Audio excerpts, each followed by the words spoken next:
Guerrilla యుద్ధ తంత్రంలో ప్రసిద్ధి చెంది మొఘలులను సమర్థవంతంగా ఎదుర్కొన్న యోధుడు ఛత్రపతి శివాజీ మహారాజ్ అని విగ్రహదాత వడ్ల ప్రవీణ్ కుమార్ స్పష్టం చేశారు.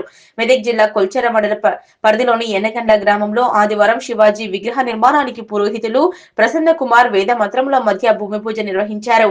ఈ సందర్భంగా విగ్రహదాత వడ్ల ప్రవీణ్ కుమార్ అయ్యప్ప ఎంటర్ప్రైజెస్ ఈ సందర్భంగా ఆయన మాట్లాడుతూ ఛత్రపతి శివాజీ మహారాజ్ గొప్ప మరాఠా యోధులని, వ్యూహకర్త మరియు మరాఠా సామ్రాజ్య స్థాపకుడు, బీజాపూర్ సుల్తానేట్ ను ఎదిరించి స్వతంత్ర రాజ్యాన్ని స్థాపించారు.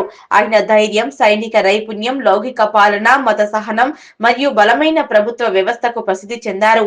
1674లో రాయగఢ్ ఛత్రపతిగా పట్టాభిషేకం చేసుకున్నారు. తల్లిదండ్రులు తల్లి జిజియాబాయి, తండ్రి షాజీ భోంస్లేలకు 1630లో ఫిబ్రవరి 19న శివనేరి కోటలో జన్మించారు. విద్యాభ్యాసం తల్లి జిజియాబాయి సంరక్షకుడు దాదోజీ కొండేయే పర్యవేక్షణలో శిక్షణ పొంది రామాయణ మహాభారతాల నుంచి స్ఫూర్తి పొందారు. యుద్ధ విద్యలు నేర్చుకున్నారు. బీజాపూర్ సుల్తానేట్ నుంచి స్వతంత్ర మరాఠా రాజ్యాన్ని స్థాపించారు.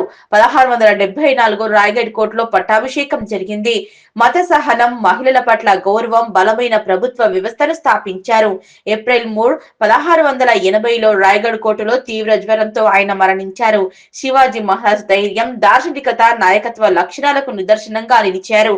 మరాఠా సామ్రాజ్యాన్ని విస్తరించారని ప్రవీణ్ పేర్కొన్నారు. ఈ కార్యక్రమంలో కమిటీ సభ్యులు K Prajapati, K Sridhar Goud, G Nagashaila, K Santosh Kumar, V Mahesh Yadav తో పాటు గ్రామ పెద్దలు, యువకులు, ప్రజలు పాల్గొని భూమి పూజ కార్యక్రమాన్ని విజయవంతం చేశారు.